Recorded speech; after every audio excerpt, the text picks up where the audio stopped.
This is So I have it. Say and spell your name in case I have to type a font. Hey, there's my business partner, Matt. hey. Matt, this is Carl Monday. Oh, hey, how are you? How you doing? No press, no press. I'm not talking. We've gotten that before. Believe me. Good. Last name is Poplowski. First name is Mike. Last name is spelled P as in Peter, E as in Edward, P as in Peter, Lowski. And what do you go with as a title if you do? Business owner or something? But yeah, I'm a property owner here in in the warehouse Right, well, you district. figure that out, right? You got that? Yeah. We own 4 buildings here in the warehouse district. But you own them elsewhere. Yeah, we Midwest, own yeah. property in Michigan and I'm just in Michigan really. Yeah. Carl, I actually own a sorority house, Do you really? which sounds a lot cooler than it actually is. I hope you get invited to some of the parties. But No, that we're not even. Matt and I aren't even. To be candid with you, Matt and I are not even allowed there. We're not even allowed in the door unless we're, granted access and give advance notice. So, pretty interesting rules with sorority houses, but whatever. like I told you, it has nothing to do with the warehouse district. We're Sure. not here to Right. bash the warehouse district or downtown for that matter. Right. Strictly about the scooters. And, as you say, you're a property owner down here, and you talk to your residents and you see with your own eyes what's Correct. happening down here. And the scooter issue's been something, as we both know, for 2-3 years now. And it kind of went away last year because of the pandemic, but here we are again, and it doesn't seem to be any better. So what are you seeing out there? What are your tenants seeing out there? And what are they telling you, and what are you seeing with your own eyes? Interestingly enough, Carl, not only am I, a fairly substantial property owner in the warehouse district, but I also live here. So I am a resident. What I see on both ends as a tax-paying business owner, as well as a landlord, as well as an advocate for the neighborhood, is dare I say, I see chaos. The scooters, I think from a bigger picture perspective, great idea. But when you drill it down, what you see and what we experience as residents here, in the, they say the most densely populated area in downtown, these things are just toys. That's all they are. They're not modes of transportation. They are toys. We see families, mothers and fathers bringing young kids down, dropping them off, getting them scooters, and young kids just riding around on sidewalks, in traffic, to the point where it's innately dangerous. Not only dangerous to pedestrians, but a danger to the people riding the scooters. And when you read the codes and ordinances that were put forth regarding this, it's very clear. The scooters are not to be ridden on the sidewalks. They're to be ridden in the street. They're supposed to follow and or obey the general traffic laws. And there is an age limit to those who can ride those things. Well, it just takes a nice day, sometime around the weekend. Of course, it's going to get worse in the summertime, where you'll see every single one of those things being consistently and completely violated. So I've had tenants that have called and said, I had a run-in with a scooter rider who almost ran over my dog, while I was walking my dog. I've been verbally accosted when I've said, hey, those are supposed to be, I have been. Hey, you guys are supposed to ride those in the street, and you get everything from colorful 4-letter words to being told to go do, rather unnatural acts with myself. And, I think we all know what we're talking about. Because they know they can get away with it. Well, I liken it this way. When you have a private parking lot and people park in your parking space, what do you have to do? You have to tow the car. You tow the car every now and again, and guess what? Nobody parks there anymore, because then everybody knows that those cars are towed. I find it I'm really torn by this because I look at it and I say, with everything that the police have to deal with, right? And when you look at the statistics with violent crime being, violent crime on the increase and all the different things that are going on and the things that the police have to concentrate on, just like anything. I mean, they have to triage, their calls. And if the city can barely, if not ever, enforce their own noise ordinances or loitering ordinances, how in the world can the police be expected to enforce these rules as it relates to scooters? And it would be one thing if it was just one company that came in, but it's multiple companies. And we've had conversations with those companies about, hey, where are the scooters supposed to be left on the sidewalk? And then they're just left everywhere. And they just become tripping hazards and so on and so forth.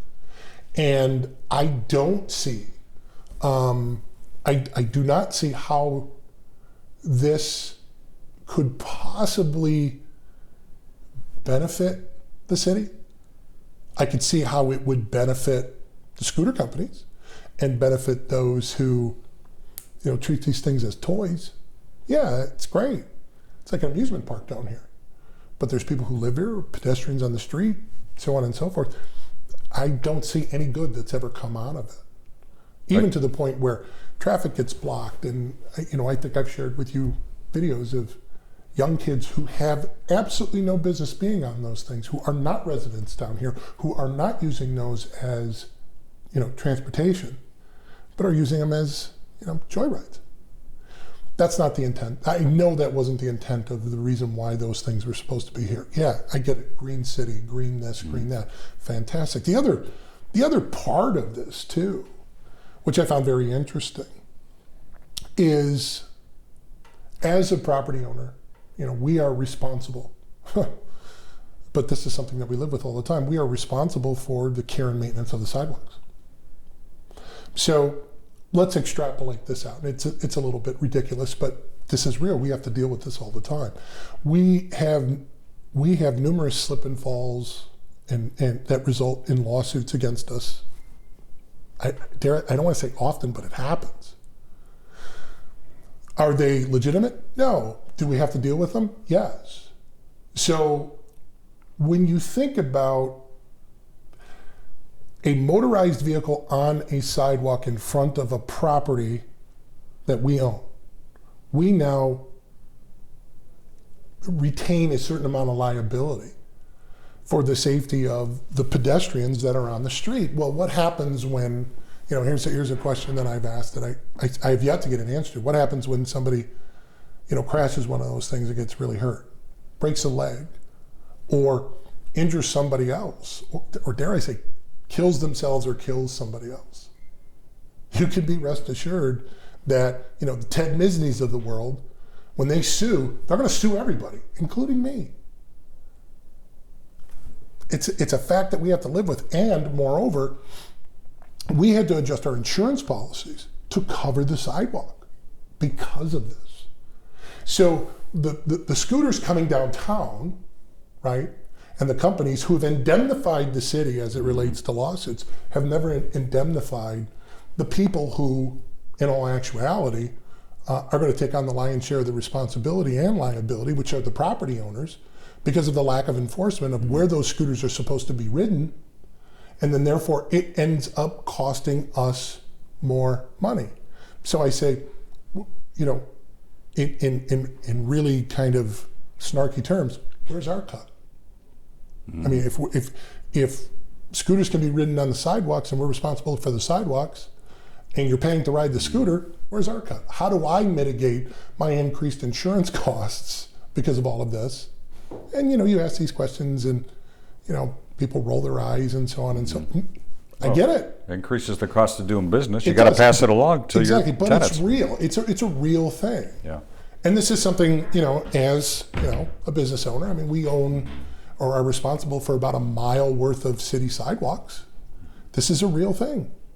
We have to plow them. We have to salt them. This is a real thing. Yeah. It's the ultimate exercise in the law of unintended consequences. where I think the powers that be, and I know who they were, I know who they are, didn't really think this through. So when you think about, well, what's the solution? There's only one solution. Get rid of them. Just get rid of them. For the percentage of people that use them for transportation, as opposed to the abuses that take place as it relates to the scooters, I see no benefit. In short, you have companies that, put a machine on the street, do not police them, the companies don't enforce the rules and regulations, okay? And it becomes a ATM machine for them, for people riding around. Have you seen any enforcement at all? None whatsoever. Nothing. Never once. Never once. Nobody's been ticketed. Nobody's been. Not to my knowledge. And given the locations of all of our buildings, they're all in walking distance from each other. I'm a block and a half away. I have to dodge scooter riders on a regular basis, especially in the summertime. Yeah, but you kind of talked about it a little bit there, and we've seen it in other cities. We did have a death here, like 3 years ago. It was right when these scooters came into being, and somebody was actually riding on the street, and they got hit from behind, and a young lady was killed. But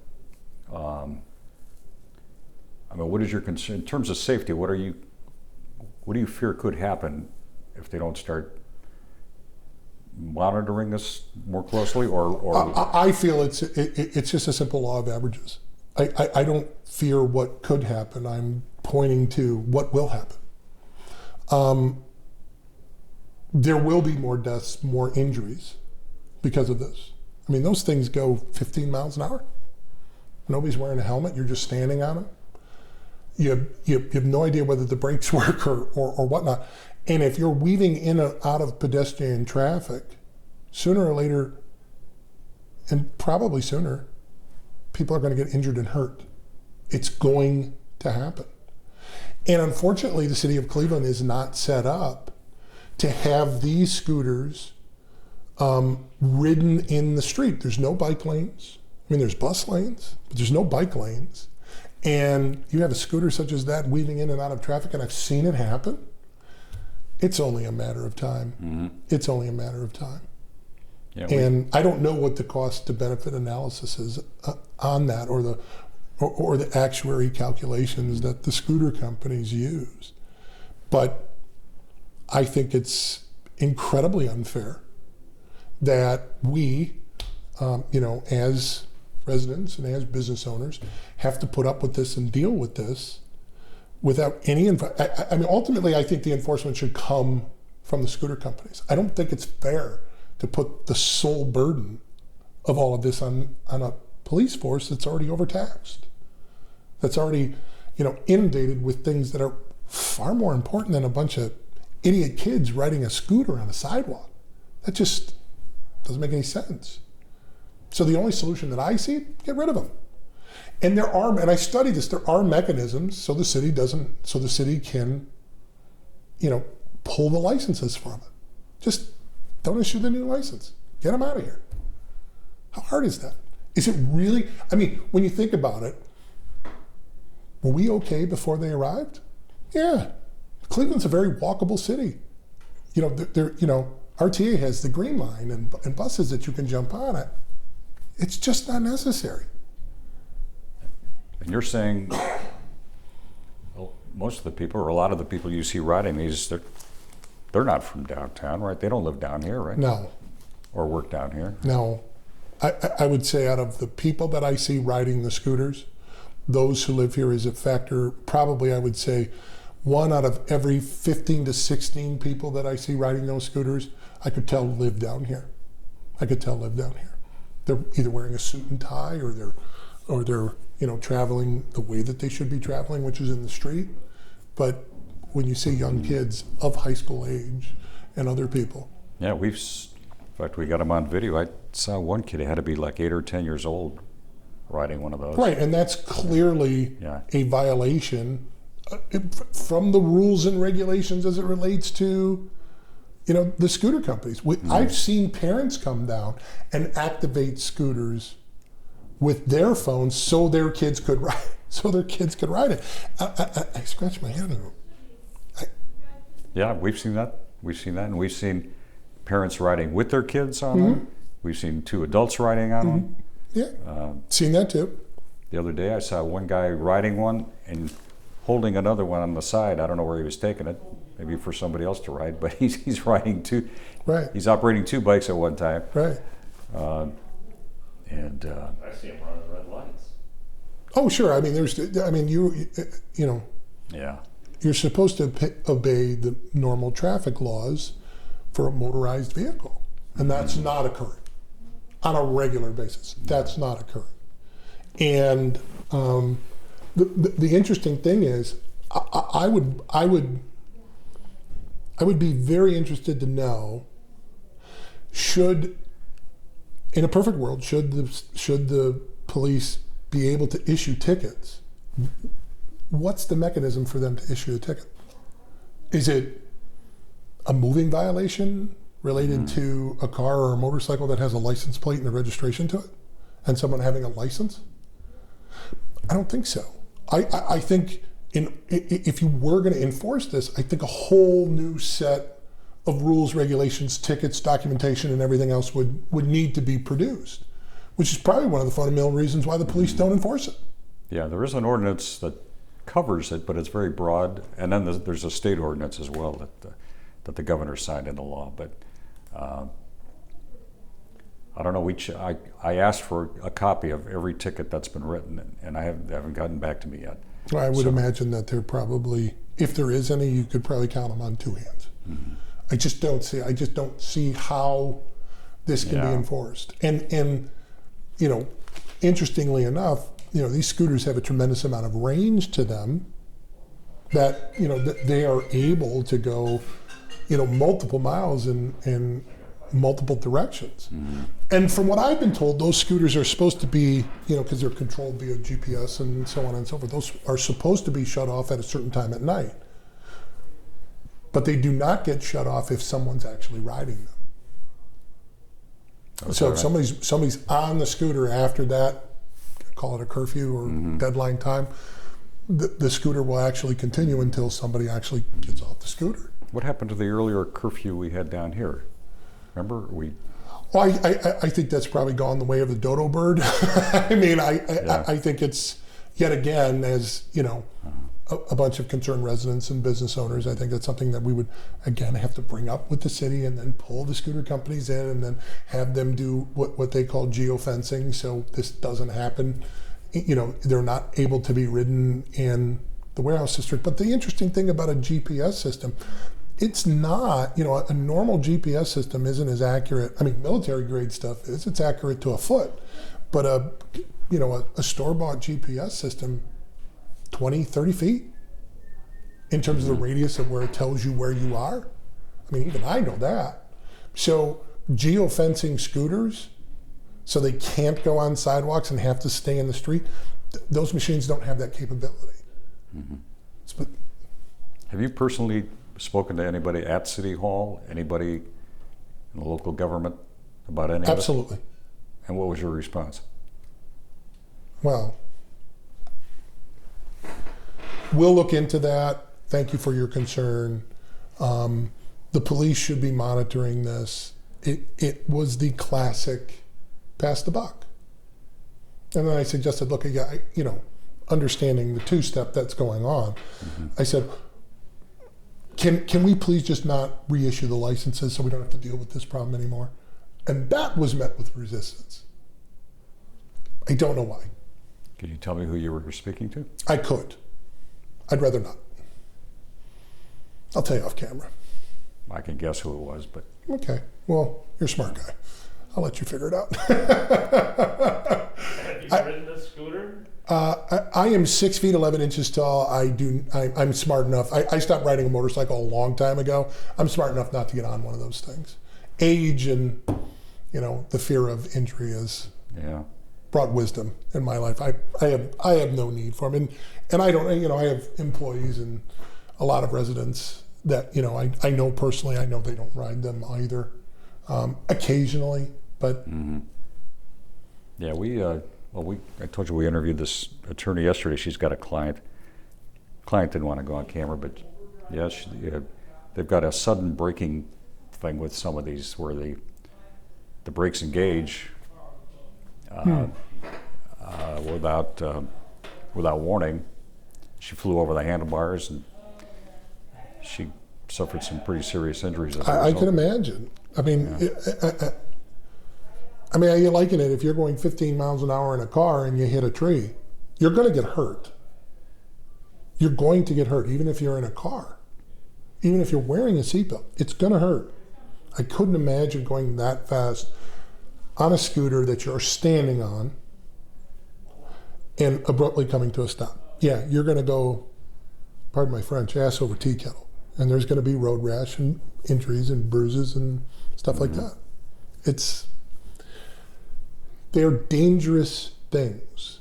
And although they look fun and cool and possibly adds to the idea that Cleveland is a cosmopolitan city that's trying to go green and so on and so forth, I'm sorry. The juice just isn't worth the squeeze. There's too many potential problems and real problems with these things that those who were for bringing them into our city, I don't think they really thought it through. I just don't think they really thought it through. So based on all this, what needs to be done? I mean, in your eyes, what? Cancel the licenses. Get rid of them. I think that the solution is very binary. Okay, you either tell the police that they have to enforce this, okay, which is going to create probably more issues than the police want to deal with. Okay, I know a lot of police officers, and they've got very, very. Would you want to be a cop in this day and age? No. You're going to give them one more thing to deal with? Okay. You either do that or you get rid of them. There is no middle ground. Do you want to know why? Because people by nature are not going to police themselves. There's always going to be the outlier people that are going to think that the rules don't apply to them. Unfortunately, there's a lot of those people. And those are the people that are taking advantage of this. Yeah. So I don't see a positive outcome out of this at all. I don't see it getting any better. I don't see the city or the scooter companies doing anything to combat this problem. And it is a problem. It's a major problem. Just in this building alone, I can get you 10 different tenants that would tell you, got hit, got bumped, almost ran over my dog, got sworn at, called things, so on and so forth. I hear it all the time. As a landlord, I wish there was something I could do. I can't do anything about it. And unfortunately, when you have to tell somebody that, they just get more angry. But I don't see any other way. Get rid of them. It's an accident waiting to happen, and I'm sure accidents have already happened. You just don't hear about it. What's it going to take? What's it going to take? Somebody get squashed by a car, hit by a car, killed, maimed, paralyzed? In this day and age, Carl, that's probably the worst thing that could happen. And that's the reality. This is the thing that nobody really wants to think about. You get killed on one of those things, tragic. You get paralyzed from the neck down, even worse, because now you got to live with that. Is it better to be killed on one of those things as opposed to be maimed? Something to think about. And I guarantee you, the powers that be, who thought this was a great idea, never thought about that. But guys like me, who have to deal with liability all the time, think about it every single day. Every single day. Here's a better question. My business partner and I own 450,000 square feet in the warehouse district. I think we're the largest property taxpayer here. Whew. What if I, as a business owner, decided to start a scooter company for my tenants? Because I think it would be a great idea. I would give them a mode of transportation, and there might be a possibility for me to make a little money. Would I ever contemplate the liability of that? No. Absolutely not. I wouldn't. But when you have a big company like Bird and Lime and all these other companies, they can absorb that liability. But I would never do it. I don't know why the city decided to do it either. Yeah. That's something we didn't even talk about. You mix in alcohol, which, we've seen some of these riders, ride it to Interestingly the- enough, I went to Michigan State University and, lived in Michigan, in the mid-Michigan area, and the alcohol laws in the state of Michigan are significantly more stringent than they are here in Ohio. Okay, the way that they issue liquor licenses and so on, it's the rules and the regulations that do get enforced. Did you know you can get a drunk driving for riding a bicycle while intoxicated? And it holds the same ramifications as if you were operating a motor vehicle. In Michigan. In Michigan. The same ramifications. And the police enforce it. And guess what? Nobody does it.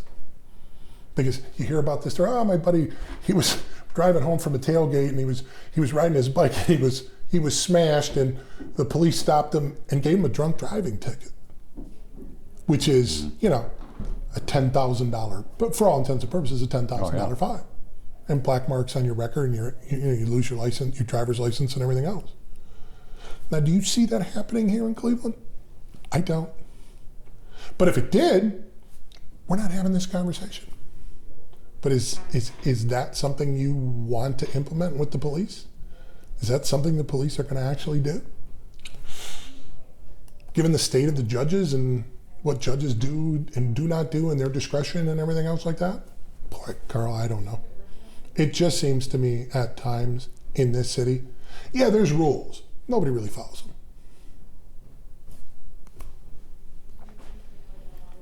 I think we covered everything here. Yeah, You think you got enough? you Yeah. got plenty. I would love to talk to some of your tenants that got hurt if they would.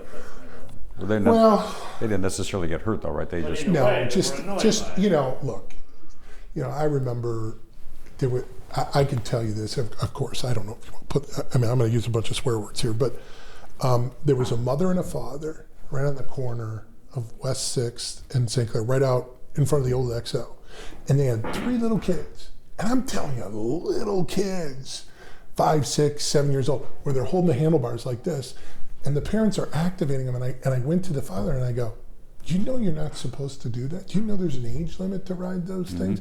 And you know those things are not supposed to be on the sidewalk? Do you know you're breaking city codes and ordinances by doing that?" You know what he said to me? He goes, "Who the fuck are you to tell me that?" And I went, "Well, I'm a resident of the neighborhood. I'm a person who uses these sidewalks." And he goes, "Fuck you." Okay. I said, "No problem. Hope your kid gets hit by a fucking car." And I walked away. It says right on the front and on the side. Nobody pays attention to No that. sidewalk. Nobody pays attention to that at all. Yeah. I mean, Lori over there at the condo building, they have 2 visually impaired tenants. Okay? And those scooters just get left everywhere. Well, the scooter companies will tell you, "No, we police them up and put them in the designated areas." They don't fucking do that. They don't fucking do that at all. No, I see them everywhere. They drop them off, turn them on, collect the money. If they break, they come and pick them up, they fix them, and they drop them back off again. That's all they do. Somebody left one in my driveway, West 10th over there. We found one. We've found those multiple times in our lobbies. We found them in our lobbies. Really? I wonder what the And you know what? When we find them in our lobbies, they go in the dumpster. We They just go put them where? in the dumpster. I wonder what the city makes. You know what I mean? I mean, it can't be The a city, lot of money. you can look it up. The city like- makes a certain percentage per either hour or mile. Yeah, it's a small amount, but It's a small amount. yeah. But when you think about the number of them that are down there, over the course of a year, it's probably $200,000. You think? Oh yeah, I did the calculation at one time or another.